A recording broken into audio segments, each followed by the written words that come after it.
Salut, aujourd'hui je suis à Bangkok en Thaïlande et je vais vous parler de la couleur pourpre de Alice Walker.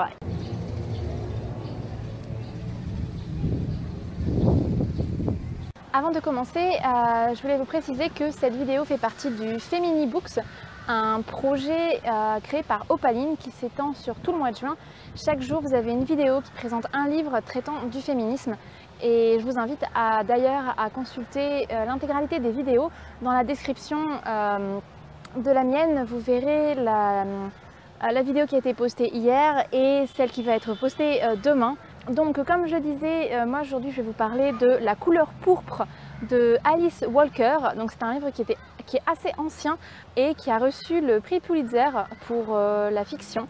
Je l'ai découvert grâce à un club de lecture qui s'appelle Our Shared Shelf, qui a été créé par Emma Watson et dont je voulais aussi vous parler à l'occasion de cette vidéo. Donc en fait ce club de lecture, c'est un petit peu le même concept que le Femini Book finalement, puisque le but c'est de présenter chaque mois un livre qui traite du féminisme. Donc chaque mois Emma Watson propose un titre qu'elle a apprécié ou qu'elle a jugé intéressant. Et il y a toute une communauté sur Goodreads qui lit et qui partage. Alors moi je ne suis pas trop dans la partie Goodreads, mais j'ai découvert pas mal de romans grâce à ce club de lecture, notamment La couleur pourpre que j'ai vraiment apprécié et dont je vais vous parler aujourd'hui. Bon, vous vous en doutez sans doute vu que je participe à ce projet, mais je suis féministe. Si vous avez vu d'autres de mes vidéos, vous l'avez sans doute remarqué aussi depuis sans doute le début. Alors c'est quelque chose qui s'est fait de manière un petit peu progressive. Je ne saurais pas dire exactement quand ça a commencé. J'ai réalisé que c'était toujours nécessaire. Je pense que Tumblr y est pour beaucoup, puisqu'il y a beaucoup d'articles et de messages à ce sujet, même si c'est parfois un petit peu trop extrême à mon goût, mais bon voilà, ça m'a permis d'ouvrir les yeux sur pas mal de problèmes. Et petit à petit, j'ai développé un petit peu une conscience à ce sujet. Et j'essaye d'être plus active, surtout que maintenant que je voyage, j'ai l'opportunité de rencontrer beaucoup de monde, des voyageuses ou des personnes locales qui me font part de leurs expériences, et c'est toujours extrêmement intéressant et parfois choquant d'entendre un petit peu comment ça se passe dans d'autres pays. On est quand même vachement chanceux, nous, en France ou même en Europe d'une manière générale, et c'est vrai que j'aimerais réussir à faire quelque chose un petit peu plus concret. C'est quelque chose sur lequel je suis en train de travailler d'ailleurs avec une amie en ce moment. Et voilà, c'est un sujet qui me tient énormément à cœur, donc c'était vraiment très important pour moi de prendre part à ce projet. Voilà, donc on va passer au livre maintenant. Bon, je vais pas vous mentir, ce roman, c'est pas super joyeux, hein.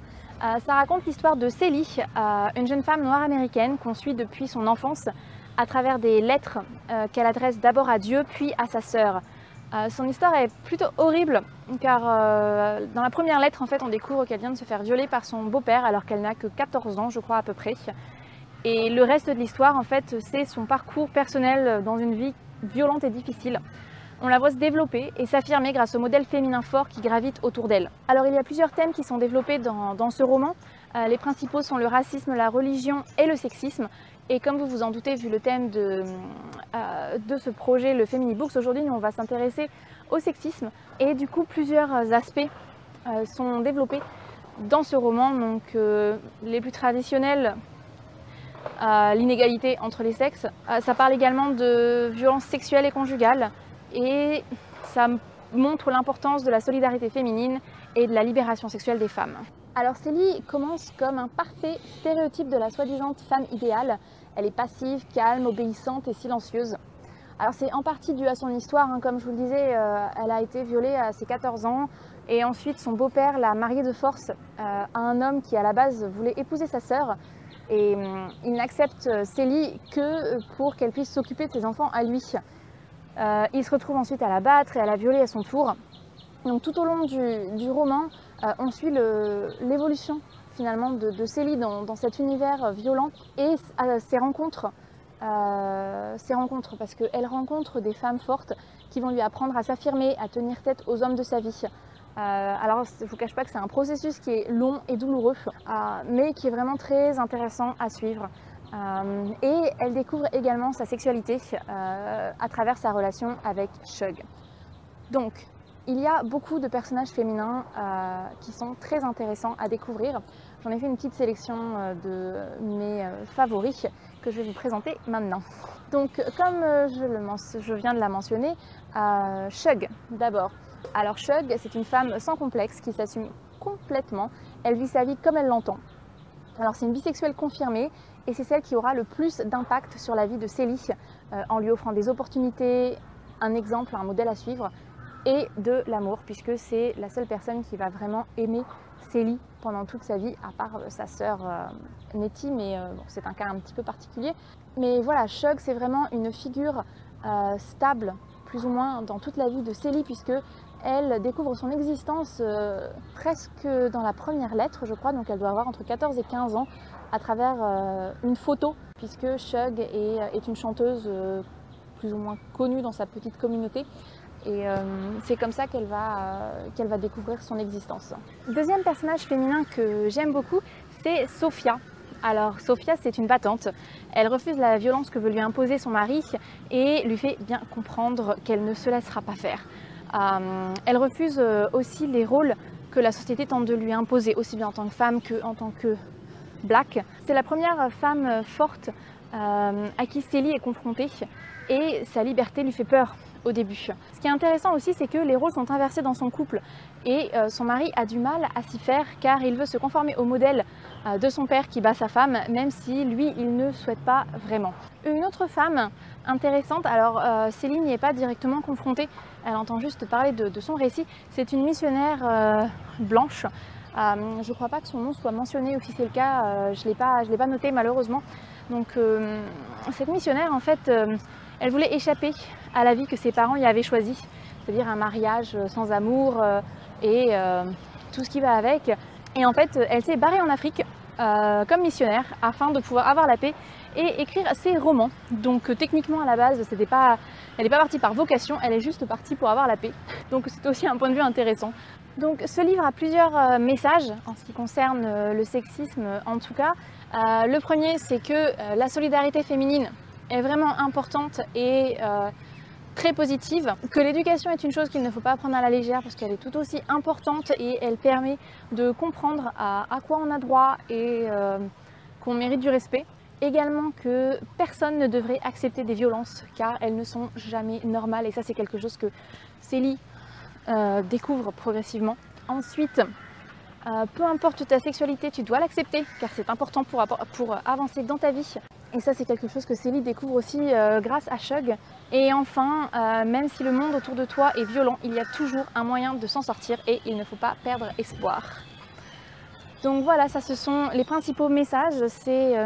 En attendant, je vous laisse, il commence à faire très gris là-bas et vu que c'est le début de la saison des pluies et qu'il a plu presque tous les jours, je ne vais pas prendre cette couleur à la légère et je vais essayer d'aller m'abriter avant que le déluge ne s'abatte. Donc demain, le 21 juin, vous pourrez retrouver la demoiselle au cerf sur sa chaîne YouTube et elle vous présentera le jour où je suis partie, écrit par Charlotte Bousquet. Je vous mettrai le lien de sa chaîne en barre d'infos. Et moi je vous dis à très bientôt, peut-être depuis la Thaïlande ou peut-être depuis un autre pays. Normalement je reste un mois ici et je viens à peine d'arriver, donc je devrais avoir le temps de vous faire découvrir d'autres lectures depuis cet endroit. Voilà, je vous dis à très vite, bye. Il fait trop chaud, je suis complètement morte.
De frangipanier.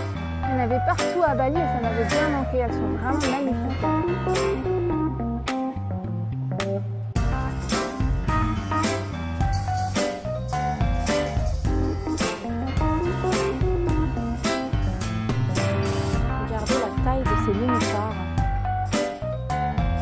pourrais m'asseoir dessus.